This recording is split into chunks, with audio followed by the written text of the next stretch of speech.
Assalamualaikum warahmatullahi wabarakatuh. Nama saya Wahyu Handika, akan menjelaskan program audit laporan keuangan PT Semen Indonesia Persero Tbk. Untuk pendahuluan itu ada gambaran kantor akuntan publik, gambaran perusahaan, tinjauan pustaka. Untuk pembahasan itu prosedur audit perusahaan untuk siklus penjualan dan penerimaan kas serta siklus persediaan dan pergudangan. Program audit untuk pengujian pengendalian pengujian substantif atas transaksi serta pengujian substantif atas rincian saldo. Gambaran kantor akuntan publik. Sejarah akuntan publik. KP Tanu Dirjena Wibisana Rintis dan rekan merupakan anggota dari jaringan global PwC atau Price Waterhouse Coopers. PwC Indonesia telah beroperasi di Indonesia selama lebih dari 45 tahun sejak tahun 1971. Kami mempunyai lebih dari 2.000 karyawan dan penasihat teknis yang berpengalaman dalam menyediakan jasa audit dan konsultan independen kepada perusahaan-perusahaan di Indonesia, baik grup maupun nasional maupun internasional. Sumber daya kami mempunyai pengetahuan yang mendalam mengenai lingkungan bisnis Indonesia dan global. Kami membagi staf-staf kami ke dalam berbagai divisi berdasarkan industri. Dengan demikian, staf PwC Indonesia lebih memiliki keahlian industri secara spesifik. Untuk alamat kantor akuntan publiknya berada di Jalan Jenderal Sudirman, nomor KAF 929/31 RT 4 RW 2 Kuningan Karet, Kecamatan Setiabudi, Kota Jakarta Selatan, Daerah Khusus Ibu Kota Jakarta. Untuk kode posnya 12920. Gambaran PT Semen Indonesia Persero Tbk. Sejarah PT Semen Indonesia Persero Tbk. PT Semen Indonesia Persero Tbk atau di BEI-nya SMGR merupakan perusahaan produsen semen terbesar yang ada di Indonesia. Ini merupakan perusahaan milik pemerintah dalam kategori BUMN. Pada awalnya perusahaan ini memiliki nama PT Semen Gresik Persero Tbk. Namun melalui rapat umum pemegang saham luar biasa atau RSUSLB maka disepakati penggantian nama menjadi PT Semen Indonesia Persero Tbk. Penggantian dari nama ini juga merupakan awal dari penerapan strategik holding group. Semen Indonesia atau SMGR didirikan 25 Maret 1953 dengan nama NV PT Pabrik Semen Gresik dan mulai beroperasi secara komersil pada tanggal 7 Agustus 1957. Kantor pusat SMGR berlokasi di Jalan Veteran Gresik 61122 Jawa Timur dan kantor perwakilan di gedung The Ace lantai 18 Jalan DR Idik Anak Agung Gede Agung Kuningan, Jakarta 1212950 Indonesia. Pabrik SMGR dan anak usaha berada di Jawa Timur, Gresik dan Tambun, Indrarung di Sumatera Barat, Pangkup di Sulawesi Selatan, Angquing Ni di Vietnam. Bidang usaha PT Semen Indonesia. Perusahaan bergerak di bidang industri semen.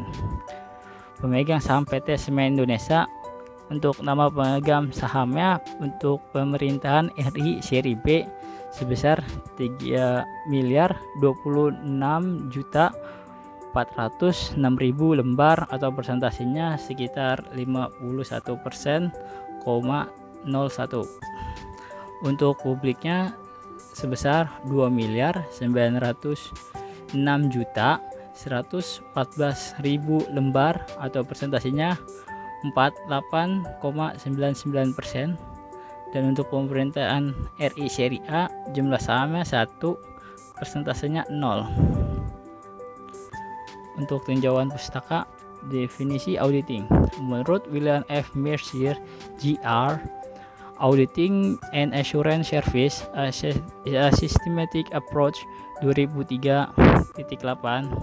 Audit adalah proses yang sistematik dengan tujuan mengevaluasi bukti mengenai tindakan dan kejadian ekonomi untuk memastikan tingkat kesesuaian antara penugasan dan kriteria yang telah ditetapkan. Hasil dari penugasan tersebut dikomunikasikan kepada pihak pengguna yang berkepentingan. Menurut Mulyadi, audit yaitu suatu proses sistematik untuk memperoleh dan mengevaluasi bukti secara objektif mengenai pernyataan-pernyataan tentang kegiatan dan kejadian ekonomi dengan tujuan untuk menetapkan tingkat kesesuaian antara pernyataan tersebut dengan kriteria yang telah ditetapkan serta penyimpanan hasil-hasil kepada pemakai yang berkepentingan.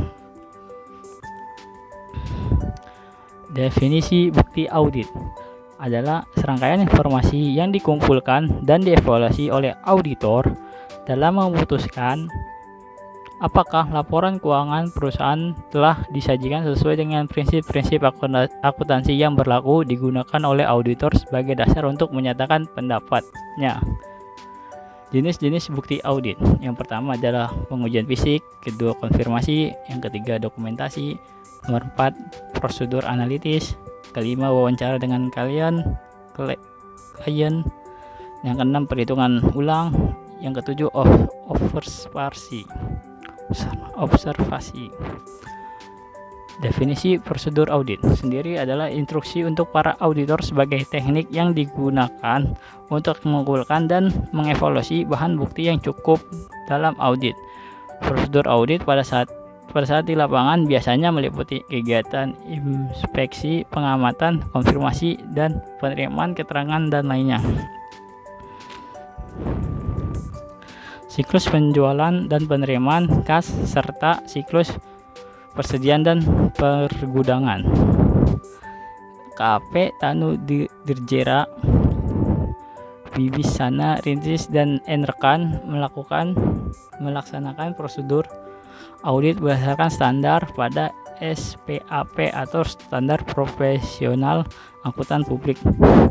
Langkah-langkah yang dilakukan oleh KAP Tanu Dirjena Wibisana Rintis dan rekan dimulai dari memahami proses bisnis penjualan, penerimaan kas, persediaan, serta pergudangan yang ada di PT Semen Indonesia untuk menentukan materialitas. Auditor menerapkan jumlah sampel yang akan digunakan dalam mengaudit laporan keuangan PT Semen Indonesia. Jika sudah ditetapkan jumlah sampelnya, maka dilakukan mengumpulkan bukti-bukti terkait yang dibutuhkan dari sampel tersebut. Auditor menganalisa lebih dalam terkait dengan transaksi yang ada, kemudian dicocokkan dengan sampel yang sudah dipilih dan menyatakan pendapatnya apakah laporan keuangan PT Semen Indonesia telah dicatat secara wajar atau belum. Siklus pembelian dan pengeluaran serta siklus kas dan instrumen keuangan program audit untuk penguji pengendali, penguji substantif atas transaksi, serta penguji substantif atas rincian saldo. Untuk poin pertama, tujuan audit yang berkaitan dengan transaksi. Transaksi yang dicatat adalah yang benar-benar terjadi dan tidak ada unsur salah pencatatan dalam kurung keterjadian. Untuk poin kedua, untuk pengujian pengendali, memeriksa seluruh bukti transaksi yang terjadi dalam periode tersebut. Untuk poin yang pertama, pada pengujian substantif atas transaksi, memeriksa urutan transaksi yang terjadi pada periode tersebut, menelusuri ayat jurnal pada setiap transaksi pada periode tersebut. Untuk yang pertama, pengujian substantif atas rincian saldo, menelusuri dan memeriksa transaksi ke dokumen terkait dan mengurusi pencatatan. Untuk poin yang kedua, pada tujuan audit yang berkaitan dengan transaksi yang diterima dicatat pada jurnal yang tepat dalam kurung kelengkapan. Untuk poin kedua, pengujian pengendali, memeriksa file total batch menyangkut transaksi yang ada. Untuk poin kedua, pengujian substantif atas transaksi, menelusuri dokumen pendukung ke jurnal untuk memastikan semua telah masuk. Untuk poin kedua, pada pengujian substantif atas rincian saldo, menelusuri akun tertentu dari file induk ke extrial balance. Untuk poin ketiga, pada tujuan audit yang berkaitan dengan transaksi yang dicatat sama besar transaksi yang terjadi dalam kurun keakuratan. Untuk poin ketiga, pengujian pengendali, mengamati apakah akuntan merekonsiliasi merekonsiliasi rekening kas di bank secara independen. Untuk poin ketiga, pengujian substantif atas transaksi, menelusuri ayat jurnal ke dokumen terkait serta menghitung kembali untuk memastikan. Untuk poin ketiga, pada pengujian substantif atas rincian saldo, mereview neraca saldo yang berkaitan dengan saldo dalam jumlah besar yang tidak biasa atau transaksi yang mencurigakan yang besar nilainya.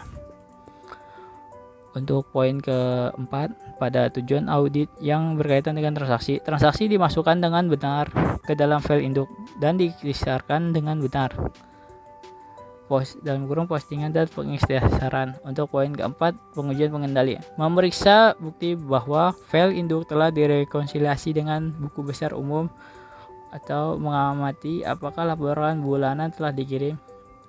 Untuk poin keempat, pada pengujian substantif atas transaksi, menelusuri ayat jurnal tertentu ke file induk untuk menguji tangguhan dan jumlahan. Untuk poin keempat, pengujian substantif atas rincian saldo, mereview setiap saldo yang ada ke transaksi apakah jumlah yang dimasukkan sudah benar atau belum. Untuk poin kelima, pada tujuan audit yang berkaitan dengan transaksi telah diklarifikasi dengan benar atau klasifikasi. Untuk poin keempat, pada pengujian pengendali, memeriksa bukti verifikasi internal. Untuk pada bagian kelima, untuk pengujian substantif atas transaksi, memeriksa pricing untuk melihat klasifikasi akun yang sesuai. Untuk poin kelima, pada pengujian substantif atas rincian saldo, mereview akun yang tercantum pada AGT trial balance. Untuk yang terakhir, yang keenam, tujuan audit yang berkaitan dengan transaksi dicatat pada tanggal yang benar dalam kurung penetapan waktu. Untuk transaksi yang keenam, pada pengujian pengendali, mengawasi transaksi yang belum dicatat pada suatu titik waktu. Untuk poin ke-6, pada pengujian substantif atas transaksi, membandingkan tanggal pencatatan dalam jurnal dengan salinan dokumen pendukung terkait transaksi tertentu. Untuk poin ke-6, pada pengujian substantif atas rincian saldo, memilih 20 transaksi terakhir, kemudian memeriksa tanggal pencatatan yang ada dalam jurnal dan melakukan koreksi pencatatan jika terjadi kesalahan. Untuk selanjutnya, ini adalah kesimpulan. PT Semen Indonesia Persero Tbk merupakan perusahaan yang memproduksi dan mendistribusikan semen untuk masyarakat Indonesia untuk membangun bangunan seperti rumah dan lain-lain. PT Semen Indonesia juga melakukan ekspor ke berbagai negara, terutama di negara Vietnam. KP Tanu Dirija Wibisana Rintis dan rekan ditunjuk oleh PT Semen Indonesia untuk mengaudit laporan keuangan dan melaksanakan prosedur audit berdasarkan standar pada SPAP atau standar profesi akuntan publik. Sekian penjelasan dari saya. Bila ada yang salah kata atau pengucapan tidak jelas, bisa dilihat di teks. Kurang lebihnya mohon maaf. Wassalamualaikum warahmatullahi wabarakatuh.